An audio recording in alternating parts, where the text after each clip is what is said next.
Beth am ar holl lwyau mawr ma? Mae gwaith Carys Jones yn dal pethau. Mewn pwcedi, mewn polenni, mewn llwyau. Gan weithio'n bennaf a gwydyr, mae hi'n ymchwilio i fyrhydlwydd a golau trwy fateroldeb, gan angori ei gwaith yn y beunyddiol. Yn y corff presynol yma o waith, mae'n canolbwyntio'n benodol ar y llwy fel ffurf, wrth graffu ar ei gwaith, efallai y byddwch yn gweld iddi fod yno erioed. Yn y gwaith a ddangosir yn Rydym i gyd yn fregus, rhoddir i'r llwy, y gwrthrych domestig cyffredin, sylw manwl iawn. Mae Jones yn dal y llwy'n agos i'w chorff, yn sownd yn ei herbyn, gan sylwi ar ei phresenoldeb. Wrth wneud hyn, mae'n gofyn i ni edrych ar y llwy yn ein symlrwydd ar uchel fel ffurf, yn ogystal â'r ffyrdd niferus y bydd yn dod i'r ffei yn ein bywydau.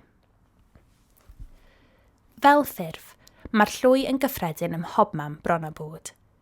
Mae iddi le yn y rhan fwyaf o'r ddiwylliannau, ac mae i'w nabod yn syth gan ysgogi gwahanol atgofion.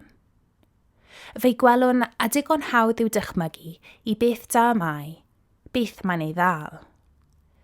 Gweithaf, neu efallai hyd yn oed oherwydd, ei hamlygrwydd y mywyd beunyddiol, a'i natur gyffredin gan fyddedig, eithaf anodd yw gwir werthfawrogi'r llwy fel ffurf.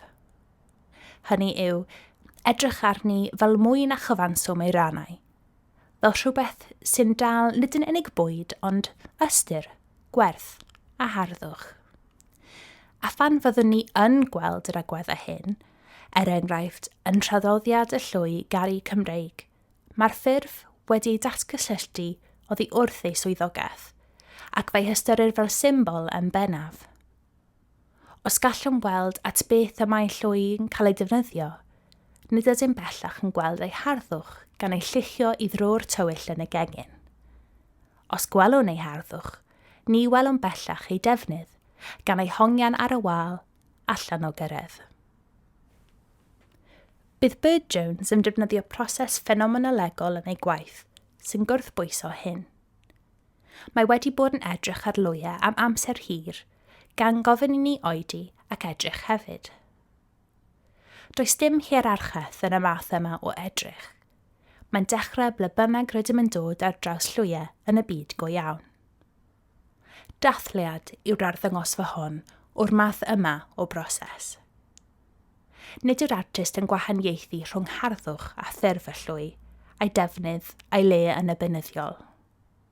Yng ngwaith Jones, nid gwrthrychau celfyddyd a'r wahân mor llwyen, na chwith yn gelfi yn unig sy'n dynodi ei diben.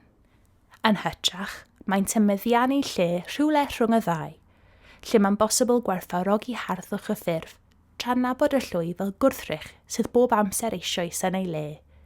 Hynny yw, sydd wedi ei ymgorffu'n ddwfn mewn haenau o gyd-destun diwylliannol, hanesyddol a phersonol, ac ystyr y rydym wedi ei roi iddo.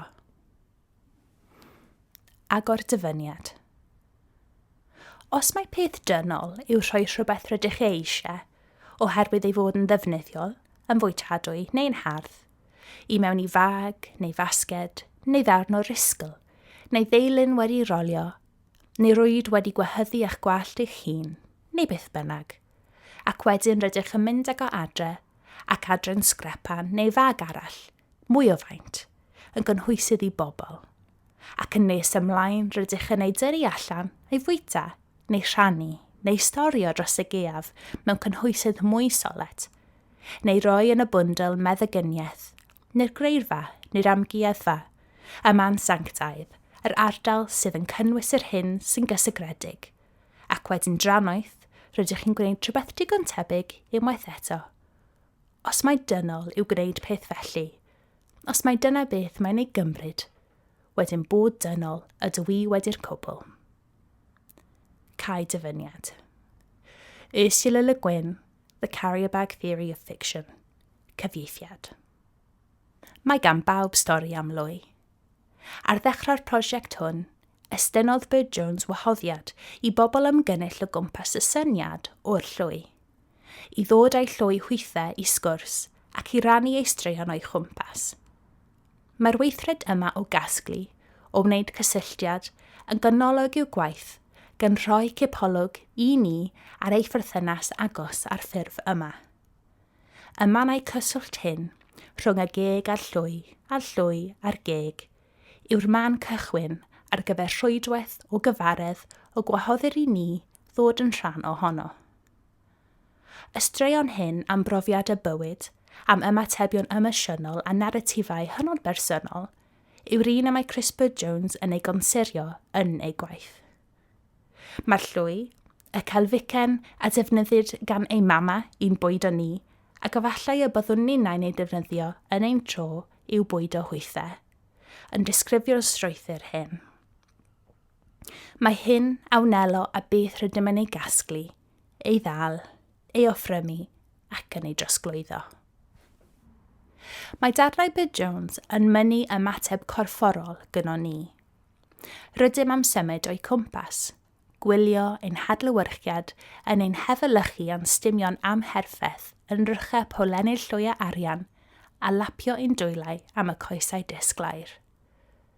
Dyma weithredoedd yr ydym wedi cyflawni drosodd a thro a'r llwyau yn ein cartrefu ein hunain, ond yn awr, yn sydyn, yn methu ei cofio, wrth gael ein hwynebu a fersiynau estynedig yma. Gwyddom ein bod wedi cyffwrdd am miloedd y lwyau o'r blaen, ond rydym am gyffwrdd ar rhai yma. Mae'r ddeialog yma rhwng gwerthfawrogiad a ddefnyddioldeb a diddordeb ynddo, a rhyddid a cyffro chwarae yn anatod yn holl waith Jones. Wrth ystyried y syniad o rhywbeth mor ddefnyddiol ar llwy, celficen sydd wedi wneud at ddiben penodol, mae'n ein hatgoffa o rhywbeth arall, rhywbeth sy'n gorwedd ychydig o'r golwg, y tu hwnt i'r llen. Mae'r chwilfrydedd yma, yr ysfa i ymestyn a chyffwrdd â rhywbeth, i'w ddal, i'w ddwyn i'r corff, i symud gydago, i'w godi yn erbyn y golau, i droi a throelli a gweld beth sydd yn digwydd iddo os dwi'n gwneud hyn, neu hyn, yn cynnal yr arbrofi di-ddiwedd sy'n llifo trwy ei gwaith. Enid yng ngwaith Jones yw rydym i gyd yn fregus, a allai fod yn gynrychioladol o'r ffordd yma'n gweithio. Nid arddangosfa o gynhyrchion, o wrthrychau gorffenedig yn unig mohon, ac nid cynnyrch ynddo ei hun mor arddangosfa, ond yn hytrach dyma enid i oedi ac edrych ar broses yr artist. Gellir olrhan y gwaith presennol yma i ymweld cyntaf yr artist a Hawaii ym 1990 a ddilynwyd gan ei harddangosfa un ddynes, Evanescence, yn Oriel Mission yn 1992. Dychwelodd Jones i Hawaii yn 2015 ac ers hynny mae wedi cynhyrchu'r corff newydd hwn o waith a fydd arddangos unwaith eto yn yr Oriel. Mae yn y stori o Hawaii sy'n deud ein bod yn cael ein geni gyda ffowlaid o olau pur. Drwy ein bywydau byddwn yn hel pethau, ei rhoi yn ein powlen, ei llenwi ac yn raddol leihau'r golau. Ar unrhyw adeg gallwn droi'r bowlen drosodd gan wagio beth sydd ynddi a gadael i'n powlaid o olau ddisgleirio unwaith eto. Mae'r weithred o ddal yn bwysig yn gwaith Jones, ond yr un mor bwysig yw'r weithred o ollwng, o rannu a throsglwyddo.